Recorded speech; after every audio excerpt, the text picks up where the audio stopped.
नमस्कार। आज कुछ सन की राजाओं की वजह से, कुछ सन की नेताओं की वजह से पूरा ब्रह्मांड, पूरी धरती डिस्टर्ब है। हर आदमी परेशान है और मेरा देश भी इससे बचा हुआ नहीं है। मैं आज आपके सामने इन समस्याओं को लेके हाजिर हुआ हूँ।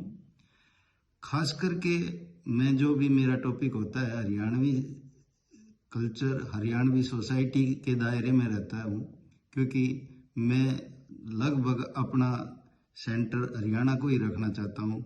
मेरे पास इतना लंबा चौड़ा स्कोप नहीं है कि मैं पूरे हिंदुस्तान के बारे में बात करूँ या हिंदुस्तान की समस्याओं को सुलझा सकूँ। मैं क्योंकि बहुत छोटे लेवल का आदमी हूँ, तो मैं हरियाणा तक ही सीमित रखना चाहता हूँ। किसी भी समस्या में, चाहे वो किसी तरह की भी विविधता हो, हरियाणा के बारे में मैं कह सकता हूं कि हरियाणवी सोसाइटी हमेशा एकजुट खड़ी रही है और दिल खोल के वह पूरे साहस और बहादुरी के साथ उस समस्या का समाधान किया है। और ये कोई एक बार नहीं, अनेकों उदाहरण हैं इस बात के।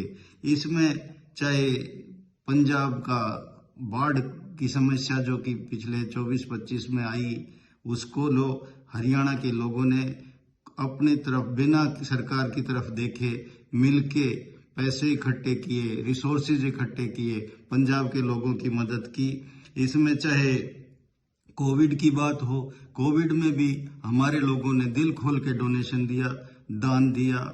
उसके साथ अगर आप किसान आंदोलन की बात देखें, किसान आंदोलन के समय ये मैं नहीं कहता कि सरकार ठीक थी कि किसान ठीक थे, ये विषय तो बड़े लोगों की सोच का है या आप लोग ही इस पर फैसला करो।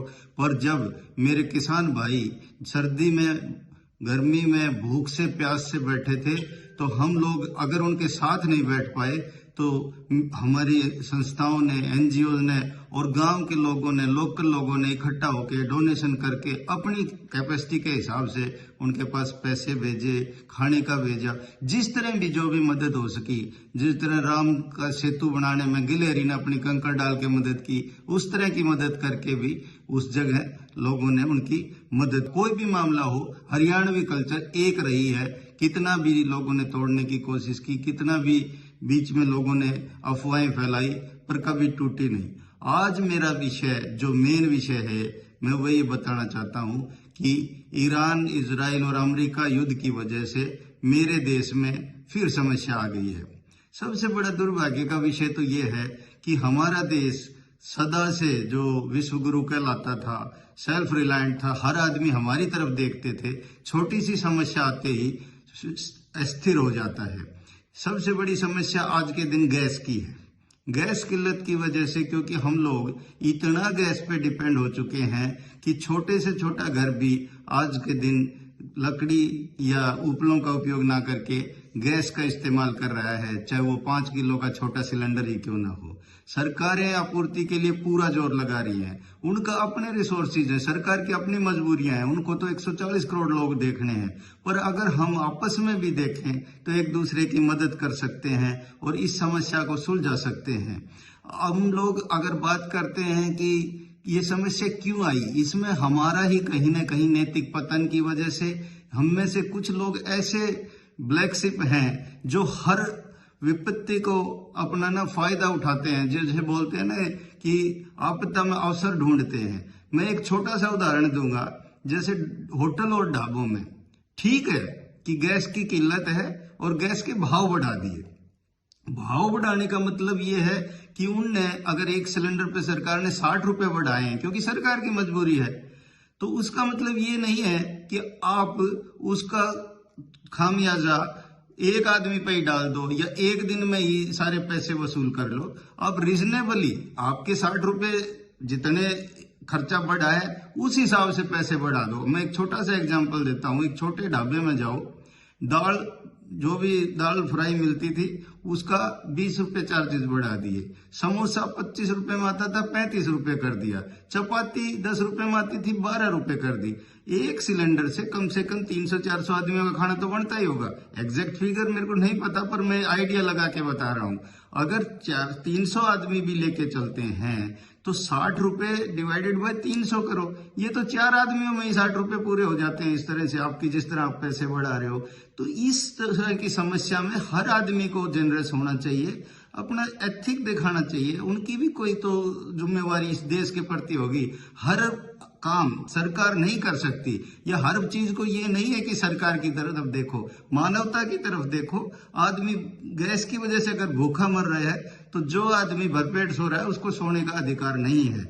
मेरी प्रार्थना है कि जो भी ढाबा मालिक, होटल मालिक जितना जनरस हो सके, मैं ये नहीं कह रहा कि आप लॉस में रहो, नुकसान में रहो, पर रीजनेबली पैसे मत बढ़ाओ। मेरे को गलत इसलिए लगता है कि एक ढाबा मालिक से जब बिल मांगा जाता है खाने का, एक होटल मालिक से सॉरी, तो वो बिल देने से मना करता है, और अगर देता है तो पुराने रेट में देता है। तो इसका मतलब क्लियर कट है कि वो गलत काम कर रहा है। इस देश को किसी से खतरा नहीं है, इस देश को उन्हीं लोगों से खतरा है जो काला बाजारी और ब्लैकमेलिंग कर रहे हैं, लोगों के मजबूरियों का फायदा उठा रहे हैं। दूसरी समस्या है हमारे लेबर माइग्रेशन की, पलायन की। थोड़ी सी समस्या हो जाओ मेरे देश में, नागरिक इधर से उधर जाना शुरू कर देते हैं। ये एक बड़ा दुख का विषय है। अगर कोई आदमी आपके साथ काम कर रहा है, वो किसी भी स्टेट का हो, खास करके हरियाणा में, मध्य प्रदेश, बिहार, उस साइड से लोग आते हैं, वो हमारे भाइयों की तरह। अगर वो ना हो तो हमारा एक दिन काम ना चले। खास करके हम जैसे जो कृषि करने वाले लोग हैं, अगर वो भाई ना हो तो हमारी खेती नहीं चल सकती, धान नहीं हो सकता, हमारी कटाई नहीं हो सकती। वो हमको कंधे से कंधा लगा के हमारे साथ काम कर रहे हैं, बिल्कुल हमारे भाइयों की तरह, हमारे परिवार की तरह हैं। पर जो ही समस्या आती है, उनका चलना शुरू हो जाता है। अब वो ये यहाँ से अपना माइग्रेशन शुरू कर दिया, केवल किस बहाने कि जी गैस नहीं है तो खाना कहाँ से खाएंगे।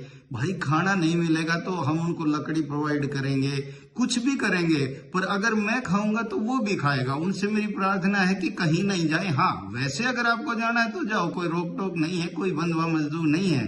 पर अगर केवल इस बात को लेके जाते हैं तो मेरी करबद्ध प्रार्थना है कि आप रुकें हमारे साथ, हम आपके साथ रहेंगे। मेरे पास अब मेरी जो सोशल कम्युनिटीज हैं, जैसे खाप पंचायत हैं, सोशल ग्रुप्स बनाए हैं, एनजीओज हैं, और गांव के जो भी लोग नए नौयुवक जो भी इस तरह की संस्था चला रहे हैं, वो किसी भी तरह करके गैस की कालाबाजारी रुकवाएं, होटलों में जाके उन लोगों को समझाएं, होर्डिंग करने वालों का पता पुलिस को बताएं, कोई ज्यादा बुकिंग ना करे। अगर उसके पास सफिशिएंट गैस है, एक सिलेंडर भरा हुआ है, तो उस आदमी के लिए अवसर प्रदान करें जिसके पास गैस नहीं है। जो कॉलेज के स्टूडेंट्स लीडर हैं, जो दूसरे कॉलेज की क्लब्स होती हैं जैसे, वो सारे नुक्कड़ नाटक करें, लोगों को जागरूक करें। सब कुछ सरकार पे ना छोड़े, सरकार सब कुछ नहीं कर सकती। सरकार के पास और भी बड़ी समस्याएं हैं, उनके दूसरे धंधे भी देखने होते हैं, उनके पास तो बहुत ज्यादा स्टेट है। आप अपनी गली, अपनी नुक्कड़ और अपने गांव और अपने स्टेट तक ही देखें तो समस्या सुलझ सकती है।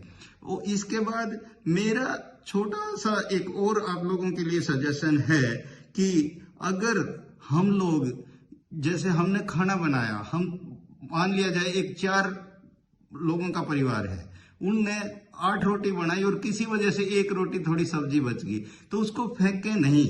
हमारी संस्था भी चला रही है और कोई भी चला रहे हो तो फूड बैंक बनाए जाए। रोटी जमा करवाओ, हमारे पास राइस है, राइस जमा कराओ, जो भी खाने का पदार्थ आप जमा करवा सकते हो हमारे पास करवाओ। हम उन लोगों तक पहुंचाएंगे जिनके घर में गैस सिलेंडर नहीं है, जो इस खाने को खा सकते हैं। मंदिरों में अगर हो सके तो मंदिरों के पुजारियों से मेरी प्रार्थना है, मंदिरों के मठाधीशों से मेरी प्रार्थना है कि पलायन वालों को रोको, या इवन उनके गांव में भी, जिस गांव में कोई बड़ा मठ है, जिसके पास रिसोर्सेज हैं, उस गांव में पता करो जहां खाना ना बन रहा हो, उनके घरों में खाना पहुंचे। खाना ये जरूरी नहीं है कि गरीबों के घर में नहीं है। आज के दिन अगर अमीर के घर में भी गैस खत्म होगी और अगर उसके पास अल्टरनेट कोई नहीं है तो वो भी तो बेचारा भूखा है। तो जिस आदमी को इस तरह की लगती है, हर आदमी, हर संस्था एक साथ जुड़े और लोगों को भूखा न रहने दे, इस गैस की किल्लत पे पार पाओ। और मेरी सरकार से एक बार रिक्वेस्ट ये है कि भाई सेल्फ रिलायंट बनो, हमेशा चाइना, अमेरिका या रूस की तरफ मत देखो। ठीक है, हथियारों में तुम उनकी होड़ नहीं कर सकते, खाने पीने की चीजों में तो हम उनसे ज्यादा ही आगे थे।